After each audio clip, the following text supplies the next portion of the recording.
King Patrick just got married to the love of his life, Joan. She was once a maiden in the palace. They were so excited. They are finally husband and wife, despite all the obstacles that tried to stop their marriage. They prevailed. Queen Joan took in immediately. The pregnancy wasn't easy, so many complications. The baby even stopped breathing at one point.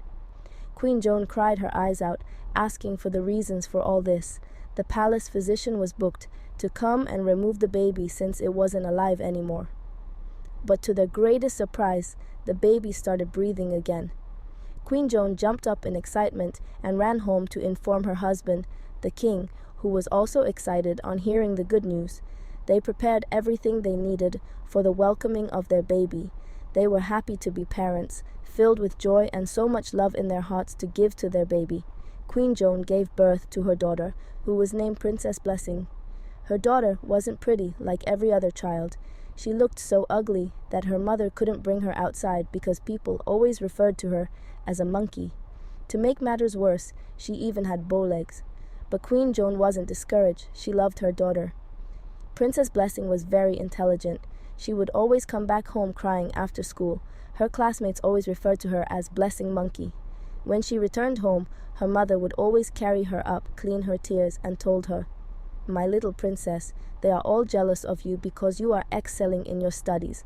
Don't mind them. You are the most beautiful princess ever and the best."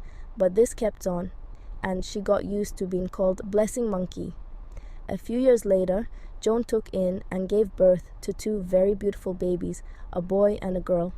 They were so beautiful that the villagers said they took the beauty of their sister, causing her to be ugly.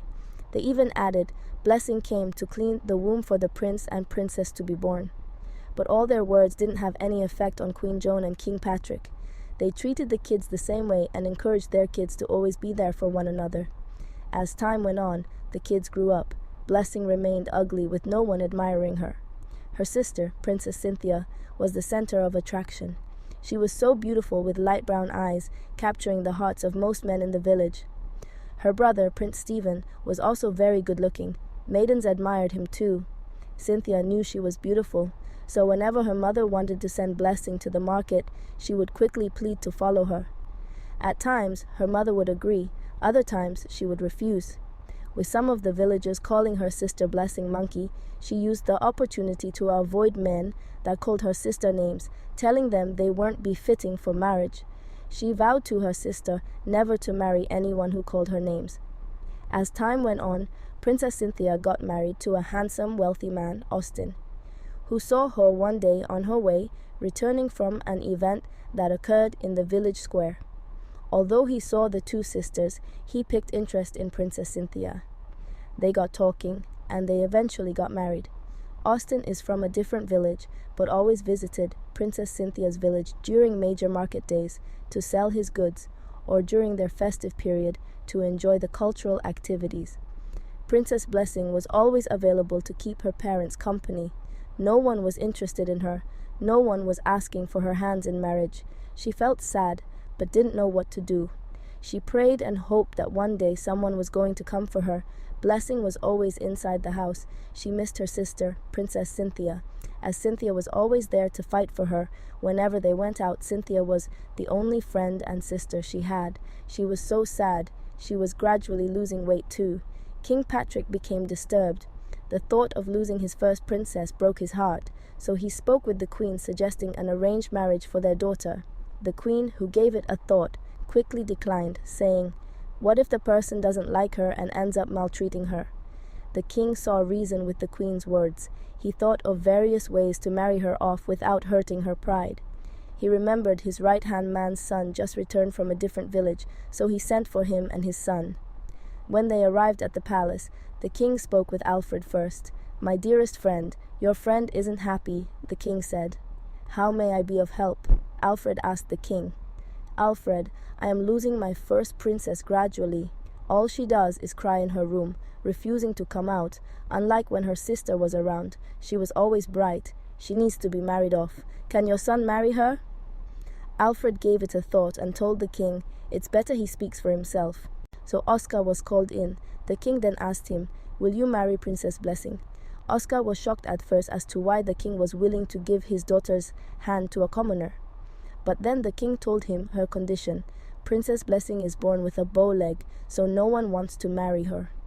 Oscar, then responsible, and said, "Bow leg isn't an issue to me, but can she cook and do other things, as I won't want palace guard in my home when she becomes my wife?" The king responded, "She is good with domestic choices as I and the queen. In short, our kids were brought up the right way." The king also mentioned things that made Princess Blessing happy to the hearing of Oscar. So an agreement was made, and Oscar promised to visit her often till she accepts to marry him. The next morning, Oscar came to the palace. He wasn't properly dressed. He was just returning from the bush where he went to catch his antelope. While he was sitting outside and waiting for his dad, Princess Blessing was passing. She was going to greet her father. "Good morning," so as to return back to her room. Oscar greeted her, "Good morning, princess." She was shocked as no villagers ever greeted her with so much respect. They mostly do it in mockery. She turned. She was in awe of the handsome hunter standing in front of her. She responded, "Good morning, sir." Then she left. Oscar visited the palace again and still pretended to be waiting for his father, who was with the king. While he was sitting down, the princess passed and he greeted her again. But what captured her attention was the way he played the flute. She laughed and told him that wasn't the way it was played. Oscar looked at her with the eye of embarrassment. She quickly apologized for making him feel embarrassed and wanted to leave, when Oscar quickly responded, "If you are truly sorry, like you said, teach me to play it well, please. You will do the teaching yourself." The princess turned. She was surprised by the level of audacity. She then responded, "I will, but I will be the person to choose the days," which Oscar agreed to. Princess Blessing is a great teacher. Even though Oscar knew how to play and purposely messed up, he wanted to use the opportunity to know her for who she really is. The feelings started growing. Princess Blessing was always lost when Oscar started playing the flute. She looked at him in awe. She hoped he could be her husband and not just a friend to teach flute. Oscar, on the other hand, was sincerely in love with her.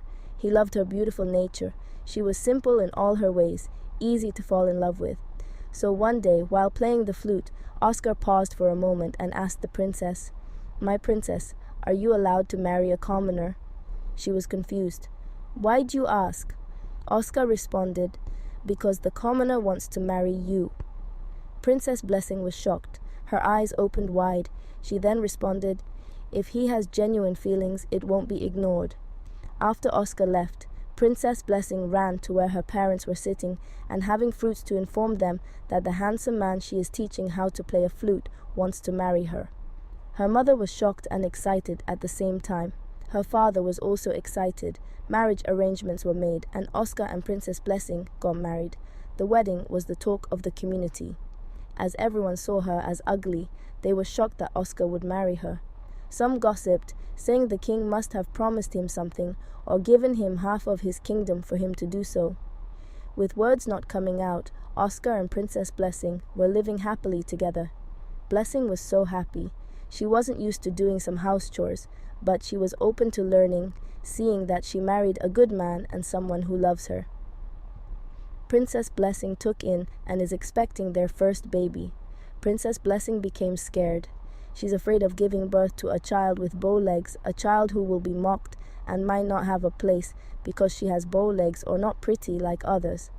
But Oscar was always available to encourage her, telling her that she would give birth to a princess who will be beautiful. Someone who would make the community see that she's beautiful on the inside too.